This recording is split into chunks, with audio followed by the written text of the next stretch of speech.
बिस्मिल्लाहिर्रहमानिर्रहीम अस्सलाम वालेकुम दोस्तों, एक नई वीडियो के साथ हाजिर हैं। चलो अपनी वीडियो स्टार्ट करते हैं। 2020 जो था वो एक बड़ा इवेंटफुल ईयर था, लेकिन 2020 के अंदर जो बड़े वाकयात हुए उनमें से एक वाकयात ये था कि अमेरिका ने एक ईरानी जनरल जो थे कासिम सुलेमानी, उनका मर्डर किया था। और वो उस वक्त इराक की सरजमीन के ऊपर थे और अमेरिका ने एक बॉम्ब मार के तो एक ड्रोन से हमला करके तो उनको शहीद कर दिया था। ईरान के अंदर इसकी बहुत ज़्यादा आउटक्राई हुई थी, ईरानी बहुत ज़्यादा गुस्से में थे और होना भी चाहिए था। और ईरान ने एक रिटेलिएशन के दौरान अमेरिका की एक बेस के ऊपर मिसाइल से हमला भी किया था। अब एक साल बाद उनकी वफात की पहली बरसी के ऊपर यह समझा जाता था कि ईरान जो है वो कोई और बड़ा हमला करेगा अमेरिका के ऊपर। इससे पहले भी अमेरिका और ईरान की जो टेंशन थी वो बढ़ती जा रही थी। और जो डोनाल्ड ट्रंप है उसका जैसा कि पता है कि आपको इक़्तिदार भी खत्म हो रहा है, तो वो भी कुछ समझा जा रहा था कि वो ईरान पे कुछ हमला करके तो कुछ इसराइल को खुश करने की कोशिश करेगा। इस वजह से पिछले साल दिसंबर के अंदर अमेरिका ने अपनी फोर्सेज जो थी वो खलीज फारस के अंदर बहुत ज्यादा बढ़ा दी थी। अमेरिका की एक न्यूक्लियर सबमरीन जो थी वो भी उस एरिया के अंदर चली गई थी और अमेरिका ने अपने B-52 बॉम्बर्स की जो फ्लाइट्स थी इस एरिया के अंदर वो भी बढ़ा दी थी। अब अमेरिका की ये न्यूक्लियर सबमरीन कौन सी थी? इस न्यूक्लियर सबमरीन का नाम था Ohio class guided missile submarine. ये बड़ी ताकतवर किस्म की सबमरीन है। ये जो दो बड़े मेन काम कर सकती है उनमें तो एक सबसे बड़ा ये काम है कि इसके ऊपर कम से कम 150 टोमाहॉक क्रूज मिसाइल लेके जा सकती है। 150 टोमाहॉक क्रूज मिसाइल उठाना एक बहुत बड़ी बात है। इसकी बहुत सी कैपेबिलिटीज हैं। ये रिकॉनेसेंस भी कर सकती है, ये इंटेलिजेंस का काम भी कर सकती है, ये स्ट्राइक भी कर सकती है। अगर आप इस सबमरीन को गौर से देखें तो इसके ऊपर आप एक छोटी सी और सबमरीन भी देख सकते हैं। इस सबमरीन पे क्या लेके जा सकता है अमेरिका? इस सबमरीन के ऊपर अमेरिका अपने स्पेशल फोर्सेज लेके जा सकता है और उनको आगे डिप्लॉय कर सकता है। Special forces mean naval commandos.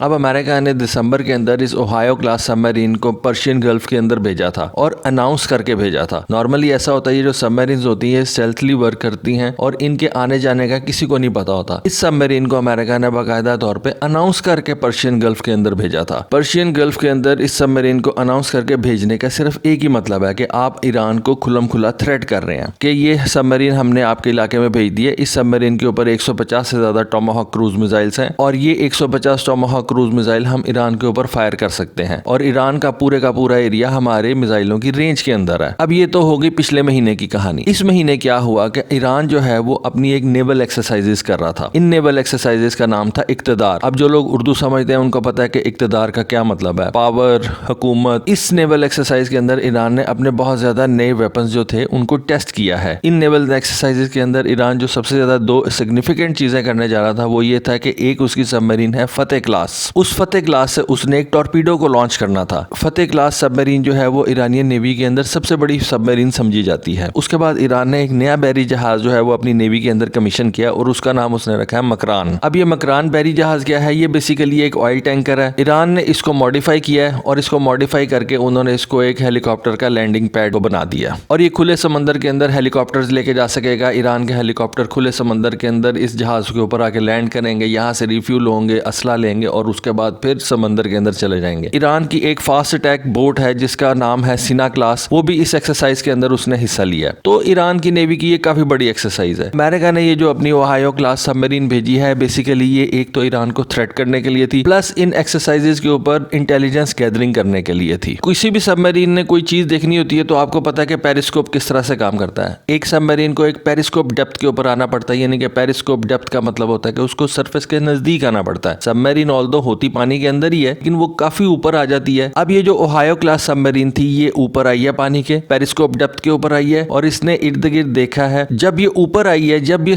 पानी की सतह के नजदीक आई है तो वहां पे ईरान के जो हेलीकॉप्टर जो थे वो फिर रहे थे। अब आपको मैं एक और बात बताऊं, ईरान के पास 4 P-3 ओरियन जहाज भी हैं। ये सबमरीन डिटेक्ट करते हैं और ये सबमरीन किलर हैं। ये पाकिस्तान भी यूज करता है, आपको पता ही है। एंटी सबमरीन वॉरफेयर के लिए ये जहाज यूज किए जाते हैं। ईरान के पास भी ये जहाज हैं और ये अमेरिकन जहाज हैं लेकिन ईरान के पास भी हैं। प्लस ईरान जो है वो सीकिंग हेलीकॉप्टर्स भी यूज करता है। अब एक वीडियो सामने आई है जिसमें ईरान ने ये दिखाया है कि एक अमेरिकन सबमरीन जो है वो पेरिस्कोप डेप्थ के ऊपर है और ईरानी नेवी ने उसको डिटेक्ट किया है और उसको वो मुसलसल कह रहे हैं कि आप इस एरिया को छोड़ दें। ये कौन सा एरिया था? जहां पे ईरानियन नेवी अपनी नेवल ड्रिल्स कर रही थी। ठीक है, ये ऊपर आई हुई थी सबमरीन लेकिन इवन देन ये एक बहुत बड़ी अचीवमेंट है ईरान की। यानी कि अगर आप एक सबमरीन को डिटेक्ट कर सकते हैं, उसका आप विजुअलाइज कर सकते हैं तो आप उसको डुबो भी सकते हैं। ईरान ने इस अमेरिकन सबमरीन के ऊपर को फायर नहीं किया, जस्ट उसको ये उसने वार्निंग दी और उसको कहा कि जी आप इस एरिया को छोड़ दें। यही बहुत बड़ी कामयाबी थी। आई डोंट थिंक कि ईरान जो है वो कॉन्फ्लिक्ट में जाना चाहता है और ईरान सिर्फ यही चाहता है कि जो अमेरिका है वो उसके मामलात में दखल अंदाजी ना दे, और इसको कहा कि आप इस एरिया को छोड़ दे क्योंकि यहाँ पे ईरान की नेवी जो है वो अपनी मिलिट्री एक्सरसाइजेज कर रही है। अमेरिका के पास इस तरह की 18 सबमरीन्स हैं। कुछ ऐसी हैं जिनके ऊपर उन्होंने बैलिस्टिक मिसाइल्स रखे हुए हैं, यानी कि उनका स्टेटस जो है वो SSBN है, और कुछ ऐसी हैं जिसका स्टेटस जो है वो SSGN है, यानी कि ये 4 सबमरीन्स ऐसी हैं जिनके ऊपर उन्होंने टोमाहाक क्रूज मिसाइल्स रखे हुए हैं। उन 4 में से एक जो है इस वक्त ईरान के एरिया के अंदर थी और ईरान ने उसको मार भगाया, और ईरान ने अमेरिका को ये मैसेज दिया कि हम ना सिर्फ आपकी सबमरीन को डिटेक्ट कर सकते हैं बल्कि उसको हम तबाह भी कर सकते हैं। तो मेरा ख्याल है कि ईरान की तरफ से एक बड़ा पावरफुल स्टेटमेंट आया और उन्होंने इस वीडियो को शाया किया। तो दोस्तों ये एक छोटी सी इन्फॉर्मेशन थी, सोचा आपके साथ शेयर करूं। आज के लिए बस इतना ही। Thank you. Allah Hafiz.